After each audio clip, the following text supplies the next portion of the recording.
I'm Andy Wolf. I'm the CTO of Fortis Life Sciences. I've been involved in e-commerce since 1999. I've been at Fortis since January of 2021. Our customers can be individual scientists that are coming to find products that aid in their research. Often this is in a B2C style shopping transaction, but really these are B2B customers that are part of larger organizations, which might be a research institution or a pharmaceutical company or a diagnostic manufacturer.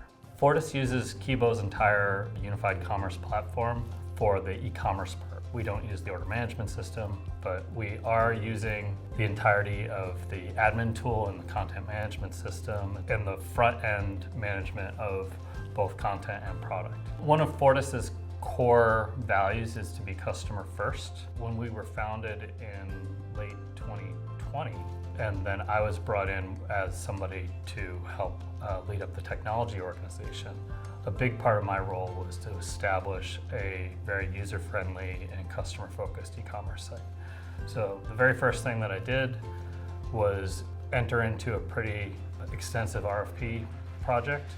I had a pretty good idea of what I was looking for, which was something that would enable us to build customer experiences rapidly and flexibly, have a really strong search experience, have an efficient checkout process, and perform well with SEO, page speed, and other kinds of scalability, stability sorts of questions.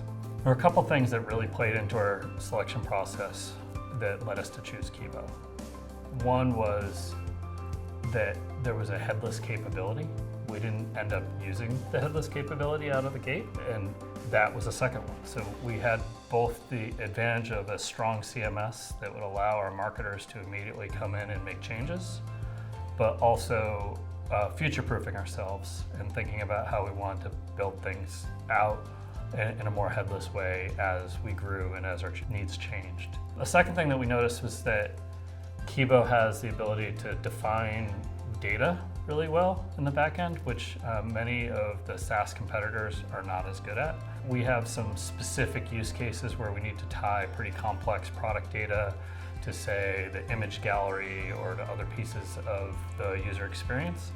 And the ability to customize that schema to be able to do so was a real advantage for Kibo. As a manufacturer of products, one of the challenges that we had early on was figuring out how to best communicate our product inventory status to our customers via Kibo. We were able to meet that challenge pretty effectively through Kibo customization by giving different products different inventory status. So we could do things like have a made-to-order product or a manufactured-to-order product and have some understanding of when that would be ready for our customers. For us, when we went through our long RFP process, the thing that ultimately made Kibo stand out was just that it did everything well.